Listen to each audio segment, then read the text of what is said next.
4K editing වලට වගේම gaming plus live streaming වලට රුපියල් ලක්ෂ 8කට අඩුවෙන් සුපිරිම් බිල්ඩ් එකක් හදමුද. ඉතින් මේ බිල්ඩ් එකට තෝරගෙන තියෙනවා Intel i7 14th gen processor. ඒකත් එක්කම මේකේ motherboard එක විදිහට අපි තෝරගෙන තියෙනවා Asus ROG Strix B760F gaming Wi-Fi motherboard. ඉතින් මේ Wi-Fi motherboard එක සුපිරිම features ගොඩක් එක්ක එන්නේ. ඔයගොල්ලන්ට බිල්ඩ් එක කරද්දී මේ board එක බලා ගන්න පුළුවන් වෙයි.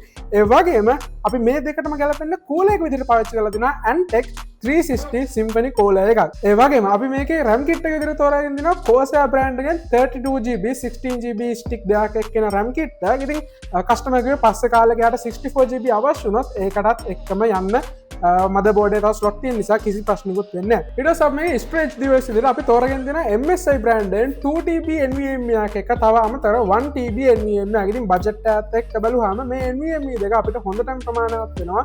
අපේ editing වැඩ වලට footage store ගන්න ඒ වගේම තමයි gaming වලට දැන් අලුත් වෙන games ගොඩක් play කරන්න තියෙන අපිට NVMe එකක් use කරලා ඉතින් ඒ වැඩ වලටත් මේ NVMe දෙක හොඳටම ප්‍රමාණවත් වෙනවා. ඒත් එක්කම මේ වෙනකන් තියෙන ඕනම ගේම් එකක් වගේම 3D editing පවා කරන්න පුළුවන් සුපිරිම කාඩ් එකක් වෙන RTX 5070Ti 16GB කාඩ් එකක් තමයි අපි මේ බිල්ඩ් එකට යූස් කරන්නේ. ඉතින් මේක ඇවිල්ලා බජට් රේන්ජ් එකේ යන්න පුළුවන් හොඳම කාඩ් එකක් 50 series එකේ. ඉතින් ඔයගලන්ට ගොඩක් වැඩ මේ කාඩ් එක පාවිච්චි කරලා කරගන්න පුළුවන්. ඉතින් මේ ඔක්කොම කම්පොනන්ට් ටික පවර් අප් කරගන්න අපි තෝරගෙන තියෙන MSI brand එකෙන් උත් 850ක gold full modular power supply එක.